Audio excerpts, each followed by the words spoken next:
और हमारी टीम हिंदी खबर ने बीजेपी महामंत्री और राज्यसभा सांसद दुष्यंत गौतम से खास बातचीत की। हमने बातचीत के दौरान दुष्यंत गौतम ने मोदी सरकार के कामों की तारीफ की, साथ ही कई अन्य मुद्दों पर भी बातचीत की। सुनिए आप भी।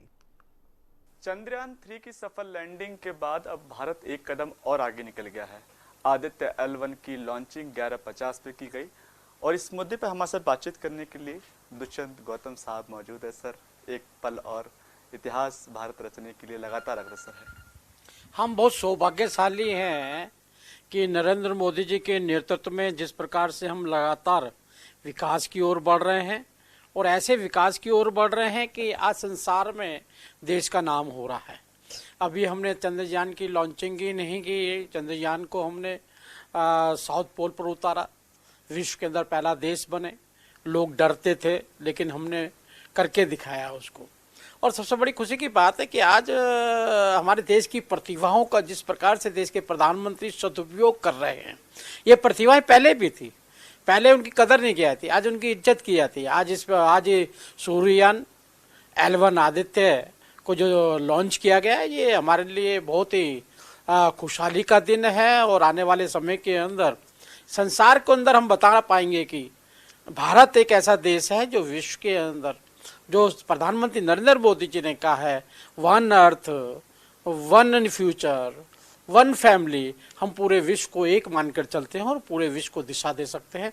आज मैं सूर्ययान की इस उपलब्धि के लिए देश के प्रधानमंत्री का और अपने साइंटिस्टों का और देश की बढ़ती हुई प्रतिभाओं का बहुत बहुत धन्यवाद करता हूँ। सर, आप प्रधानमंत्री के नेतृत्व की बात कर रहे हैं, आप बात कर रहे हैं कि हमने G20 हम करने वाले हैं, चंद्रयान 3 हमने उनके नेतृत्व में किया, अब आदित्य L1।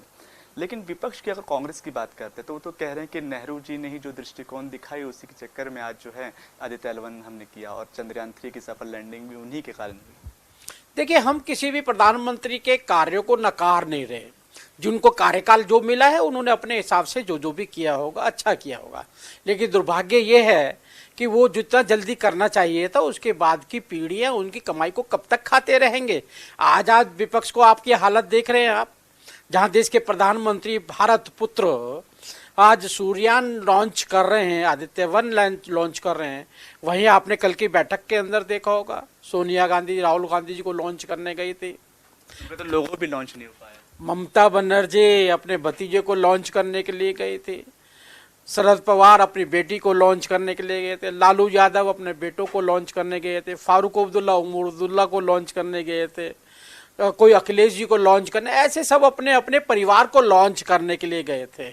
और हुआ क्या, पहली बैठक के अंदर केजरीवाल प्रेस कॉन्फ्रेंस में नहीं थे, दूसरी बैठक में जो हुई उनकी हुई उसमें नीतीश कुमार प्रेस कॉन्फ्रेंस में गए।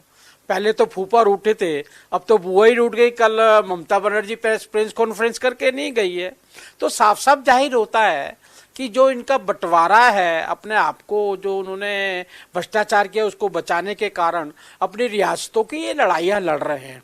इनको संविधान से मतलब नहीं है, लोकतंत्र से मतलब नहीं है। और वो लड़ाइयाँ ये लड़ रहे हैं कि वेस्ट बंगाल के अंदर कांग्रेस नहीं घुसेगी, लेफ्टिस्ट वाले नहीं आ पाएंगे, इनका जो एक गठबंधन है वो। और वहीं पर यार अधीर रंजन की बात करो तो अधीर रंजन कोर्ट में जाता है ममता के अगेंस्ट, और वहीं ममता उनके कांग्रेस के कार्यकर्ताओं की डेड बॉडी पे खड़ी होकर राहुल गांधी उनका अभिनंदन करते हैं। केजरीवाल जी कहते हैं पंजाब और दिल्ली में हम कांग्रेस को नहीं आने देंगे। ऐसे अनेकों अनेक प्रांत इनके सामने एक चुनौती के पूर्ण तरह खड़े हुए हैं। तो मुझे लगता नहीं कि स्वार्थपूर्ण जो गठबंधन है ये कहीं भी कामयाब हो पाएगा। तो हमारे साथ बातचीत कर रहे थे दुष्यंत गौतम साहब। कैमरा पर्सन केडी के साथ मैं दीपक कुशवाहा, हिंदी खबर, दिल्ली।